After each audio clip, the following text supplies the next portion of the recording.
கிறிஸ்துவுக்குள் அன்பான தேவ பிள்ளைகளே, மீண்டும் ஒரு விசை கூட உங்களோடு கூட இயேசுவின் மீதான நாமத்தில் இணைவதில் மிகுந்த மகிழ்ச்சி அடைகிறேன். இந்த காலைக்கதை நிகழ்ச்சி உங்களுக்கு ஆசீர்வாதமாக இருக்கும் என்று கர்த்தருக்குள் விசுவாசிக்கிறேன். இந்த நாள் நமக்கு வருகிற செய்தி எங்க இருந்து அப்படின்னு சொன்னா, நீதிமொழிகள் 19ஆம் அதிகாரம் 17வது வசனம். ஏழைக்கு இறங்குகிறவன் கர்த்தருக்கு கடன் கொடுக்கிறான், அவன் கொடுத்ததை அவர் திரும்ப கொடுப்பார் அப்படின்னு சொல்லி. இந்த காலகட்டங்களில் நம்ம என்ன நினைக்கிறோம் அப்படின்னு சொன்னால், காசு இருந்தாலும் கூட நமக்கு எப்போ என்ன நடக்கும்னு தெரியாது. அதனால நம்ம கண்டிப்பாக நமக்கு கொஞ்சம் காசு வச்சுக்கணும் அப்படின்னு நம்ம நினைக்கிறோம். ஆனால் வசனம் என்ன சொல்லுது அப்படின்னு சொன்னால், ஏழைக்கு இறங்குகிறவன் கர்த்தருக்கு கடன் கொடுக்கிறான் அப்படின்னு சொல்லி. ஒரு ஊரில் என்ன செஞ்சாங்கன்னா, ஒரு மனுஷர் இருந்தார். ரொம்ப ஒரு கஞ்சிதனமான மனுஷன், ஆனால் நல்ல செல்வந்தர். அப்போ அவங்க வீட்டில் என்ன அப்படின்னு சொன்னால், ஒரு பெரிய பெட்டி இருந்துச்சு. அந்த பெட்டியில் பணம்லாம் வச்சு, அப்புறம் டாக்குமெண்ட்ஸ் எல்லாம் வச்சிருந்தாரு. அந்த வீட்டில் ஒரு எலி இருந்துச்சு. அந்த எலி பார்த்துட்டே இருக்கு, இந்த வீட்டில் ஒரு பொருளையும் கீழே போட மாட்டேங்கிறாங்களே, ஒரு அட்லீஸ்ட் ஒரு பழைய துணியை கீழே போட்டால் கூட எடுத்துகிட்டு போய் எங்கேயாவது நமக்கு இது கட்டிக்கிடலாமே அப்படின்ட்டு அந்த எலி யோசிச்சுட்டே இருந்துச்சான். குளிர்காலம் வந்துச்சு, ஆனாலும் இங்கே ஒன்றும் இல்லை. இப்போ ஒரு நாள் என்ன செஞ்சிச்சு அப்படின்னா, அந்த எலி அப்படியே அந்த வீட்டுக்குள்ளே மெதுவாக நுழைஞ்சு போச்சான். அங்கே போனால் ஒரு உட்டன் பாக்ஸ் இருந்துச்சான். அப்போ அந்த மரப்பெட்டியை பார்த்துட்டு என்ன செஞ்சான், சரி இதுக்குள்ளே ஏதாவது இருக்கும் அப்படின்னு சொல்லி பார்த்துச்சு. ஓனர் வீட்டில் இல்லை. உடனே என்ன செஞ்சா, அதில் ஓட்டை போட்டு என்ன செஞ்சிச்சு அப்படின்னு சொன்னால், உள்ளே போய் அங்கே பார்த்தா நோட்டில் பேப்பர்ஸ் தான். அதுக்கு தெரியாதுல்ல, அது பணம்னு தெரியாது. பேப்பர்ஸாக பார்த்து, ஆஹா நம்ம வீடு கட்டுறதுக்கு நல்ல பொருட்கள் இங்கே இருக்குது அப்படின்னு சொல்லி சில தாள்களை எடுத்துட்டு அங்கே போயிடுச்சு. போய் பெரிய ஹோல் போட்டுட்டு அப்படியே என்ன செஞ்சேன், வாயிலே கடிச்சு அப்படியே போட்டுச்சேன். ஆனால் அந்த பேப்பரில் இருந்து சில பிக்சர்ஸ் இருந்துச்சு. அந்த பகுதியெல்லாம் அது என்ன செய்யலைன்னா, அது கடிக்காமல் அப்படியே அப்படியே போட்டுருந்துச்சு. ஒரு நாள் இப்படி தான் என்ன இருந்துச்சுன்னா, சத்தம் கேட்டிருக்கு. முதல்ல வீட்டு ஓனருக்கு அந்த எலியோட சத்தம் கேட்டோடனே, இது எங்கே கேட்குது அப்படின்னு கண்டுபிடிச்சி இடத்துல என்ன செஞ்ச அடிக்க ஆரம்பித்தாங்க. அந்த இடத்த பார்க்க ஆரம்பித்தா, அங்கே என்ன செஞ்சுருக்குன்னா, அந்த எலி அதில் இருந்த பணத்தெல்லாம் எடுத்துகிட்டு போய் அங்கே என்ன செஞ்சுருக்கு, அதுக்கு தேவையான வீடு கட்டியிருக்கு. அதை கூட என்ன செய்யல, அதை நோட் பண்ணல. ஏன்னா அவ்வளோ சிக்கனும், அதனால் எதையுமே அவனால் வெளியே யாரும் பார்த்துடக்கூடாது அப்படின்னு சொல்லி அவர் பொருட்கள்லாம் என்ன செஞ்சார், சேர்த்து வச்சார். அப்படின்னு பார்த்தா அது எத்தனை ரூபாய் எடுத்துகிட்டு போயிடுச்சு தெரியுங்களா. அந்த எலி வீட்டுக்கு விலை எவ்வளோ தெரியுமா, 9,000 ரூபாய். 9,000 ரூபாயை அதை எடுத்து இது பண்ணியிருந்துச்சு அப்படின்னு சொல்லி அதை ஒரு கதையாக வாசித்தேன். ஏன் அதை சொல்கிறோம் அப்படின்னு சொன்னால், நம்ம எவ்வளோதான் சேர்த்து வச்சாலும் அது என்ன பண்ணுமா, நம்ம நினைக்காத நேரத்தில் அது அநியாயமாக எங்கேயாவது போயிடும். ஆனால் ஆண்டவர் நம்மக்கிட்ட என்ன சொல்கிறான்னா, நம்மை ஆசீர்வதிக்கிறது காரணம் என்ன அப்படின்னு சொன்னால், நம்ம மற்றவர்களுக்கு உதவிகளாக இருக்கணும் அப்படின்னு சொல்லி, உதவி செய்யணும் அப்படின்னு சொல்லி நம்ம நினைக்கிறோம். ஏன் கடவுள் எல்லாரையும் பணக்காராக வச்சிருக்கக்கூடாது அப்படின்னு நினைக்கிறோம்ல, ஏன் எதுக்கு ஏழைகளை வச்சிருக்கிறாரு அப்படின்னு நம்ம நினைக்கிறோம். அப்படின்னா ஏன்னு சொன்னால், அவர் சொல்கிறாரு, ஏழைக்குறவன் கர்த்தருக்கு கடன் கொடுக்கிறான், அவன் கொடுத்ததை அவர் திரும்பி கொடுப்பார். நீங்கள் எவ்வளோ கொடுக்குறீங்களோ அவ்வளோக்குள்ள ஆண்டவர் உங்களுக்கு கொடுக்க வல்லவராக இருக்கிறார். அதனால தான் நீங்கள் பார்த்தீங்கன்னா, வேதாகமத்தில் அந்த விதவை கொடுக்கும் பொழுது அதை ரொம்ப பெருசாக ஆண்டவர் சொல்கிறாரு.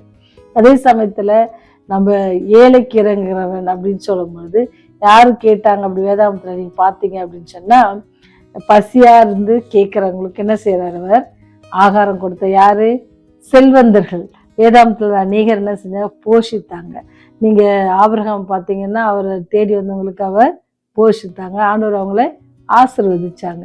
அது மாத்திரம் இல்லை, நீங்கள் குட் சமாரிட்டன், நல்ல சமாரியன் கதையில் பார்த்தீங்கன்னு சொன்னால், அவனுக்கு உண்டாத எல்லாத்தையும் என்ன செஞ்சான், அவனுக்காக கொடுத்துட்டு, அவனை சேர்க்க வேண்டிய இடத்துல சேர்த்துட்டு என்ன செய்யறேன், நான் வரும்போது அவனுக்கு தரேன் அப்படின்னு சொல்லிட்டு போவாங்க.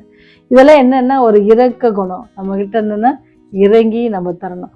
ஒருவேளை இந்த பணக்காரன் என்னது அப்புறம் என்ன செஞ்சாருன்னு சொன்னால், அதை எடுத்துகிட்டு போய் என்ன செஞ்சு கவர்மெண்ட்டில் கொடுத்து அந்த காசை அவர் திருப்பி பெற்றுக்கொண்டார் அப்படின்னு சொல்லி அந்த கதையில் இருந்துச்சு. எப்படி நம்ம இந்த உலகத்தில் நம்ம அந்த ராசி வச்சுருக்காங்க, நமக்கு கிடைச்ச பொருள் மட்டும் கிடைக்கல அப்படின்னு சொன்னால், நம்மளால இது முடியும் அப்படின்னு சொன்னால், நம்ம என்ன செய்யணும், அவங்களுக்கு உதவி செய்யணும். இறங்கி எப்படி அதை நல்ல சமாரியன் செய்து ஒரு மனுஷனுக்கு உதவி செய்து ஆண்டவர் பார்த்து அவருடைய கதை சொல்ல நல்ல சமாரியன் அப்படின்னு நம்ம சொல்கிறோமோ, அதே போல் நாமளும் அந்த மாதிரி உதவிகளை செய்யணும். துர்காலை போல நம்ம என்ன செய்யணுமா, மற்றவர்களுக்கு தான தர்மங்களை செய்யணும். அது மாத்திரம் இல்லை, ரட்சிக்கப்பட்டிருக்க நீங்களும் நானும் எப்படி சகேவு செய்தாரோ, அவர் சொன்னார்ல, நான் என்ன செய்கிறேன், அவருக்கு நிறைய ஆனால் எப்படி வாங்கினாருன்னு சொன்னால், அவங்கக்கிட்ட இருந்து அது வரி பணமாக தான் வாங்கினாரு. ஆனால் அவர் ஆண்டவரை ஏற்றுக்கொண்டப்போ அவர் செய்தது தவறு என்று உணர்ந்து என்ன செய்தாராம், எல்லாருக்கும் நாளத்தனியாக திருப்பி கொடுத்தார் அப்படின்னு சொல்லி சொல்லப்பட்டிருக்கு. இந்த செய்தி நமக்கு ஏன் சொல்லப்போனால், ஆண்டவத்திலிருந்து நம்ம பெற்றுக்கொண்டிருக்கிறோம், அதை நம்ம கொடுப்போம், திருப்பி அவர் என்ன செய்வாராம், நமக்கு கொடுக்க காத்திருக்கா. ஒருவேளை நீங்கள் நிறைய பேருக்கு செய்யணும்னு நினச்சி எல்லாத்தையும் செஞ்சு ஏமாந்துருப்பீங்க, அதனாலே செய்யறதுக்கு என்ன செய்யாது, உங்களுக்கு மனசு இருக்காது. பட் அதெல்லாம் நம்முடைய காரியம் இல்லை. நம்ம என்ன நினைக்கணும், ஆண்டவர் நமக்கு சொன்ன காரியத்தை நம்ம செய்வோம். ஆண்டவர் நமக்காக எல்லாத்தையும் செய்ய காத்திருக்காரு. அவர் என்ன செய்கிறாரு, நீங்கள் எவ்வளோ செய்கிறீங்களோ அவளுக்குள்ள அவர் என்ன செய்வாரா, திருப்பி கொடுப்பார். நீங்கள் இன்னைக்கு யாருக்காவது உதவி செய்யணும், அல்லது யாராவது உங்களை தேடி வந்து உதவி கேட்குறாங்க அப்படின்னு சொன்னால், உங்களால் முடிந்த காரியங்களை செய்யுங்க, அல்லது உங்களுக்கு தெரிந்த வழிகளை அவங்களுக்கு சொல்லி கொடுங்க. ஆண்டவர் என்ன செய்வார்னு சொன்னால், உங்களே ஆசீர்வதிப்பார், பெற்றுக் கொடுக்குற பிள்ளைகளையும் ஆசீர்வதிப்பார். அந்த ஆசீர்வாதத்தை பெற ஆயத்தமாக இருக்கீங்களா? ஜெபம் செய்வோம். எங்கள் மேல் கிருபையா இருந்து எங்களை வழிநடத்தி எங்களை பாதுகாத்து எங்களை ஆசீர்வதிக்கிறவரே, இந்த நாளிலும் ஆண்டவரே, ஏழைக்கு இறங்குறவன் கர்த்தருக்கு கடன் கொடுக்கிறான் என்று சொல்லியிருக்கீங்க சாமி. நாங்கள் கடன் கொடுப்பதற்கு பாத்திரவான்கள் அல்ல ஆண்டவரே.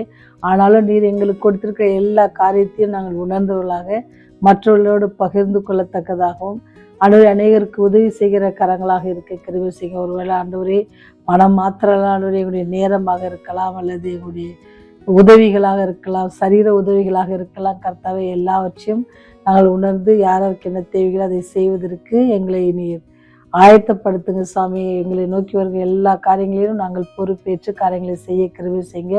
உங்களுடைய குணாதிசயத்தை நாங்கள் பற்றிக்கொள்ள எங்களுக்கு உதவி செய்யுங்க. உண்மை பற்றி தெரிந்து கொள்கிற நாங்கள், உண்மை பின்பற்றுகிற பிள்ளைகளாக இருக்கிற நாங்கள், உடைய அன்பை உணர்ந்தவர்கள், உடைய கருத்திருந்த ஆசீர்வாதத்தை பெற்றவர்கள், நாங்கள் எல்லாவற்றையும் உணர்ந்தவர்களாக ஜீவிக்க, எங்களுடைய வாழ்க்கையில, ஆவிக்குரிய வாழ்க்கையில உண்மை அதிகமாக அண்டி ஜீவிக்கவும், அநேகருக்கு சாட்சியுள்ள ஜீவிக்கவும் எங்களை நீங்கள் பலப்படுத்துங்க.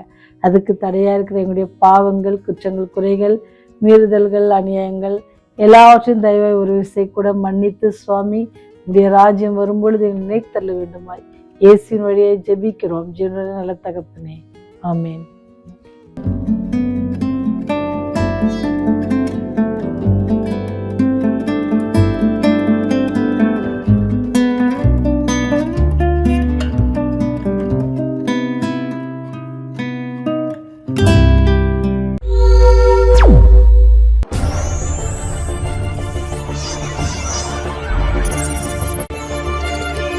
நீங்கள் பார்த்துக் கொண்டிருப்பது உங்கள் ரிவைவல் டிவி.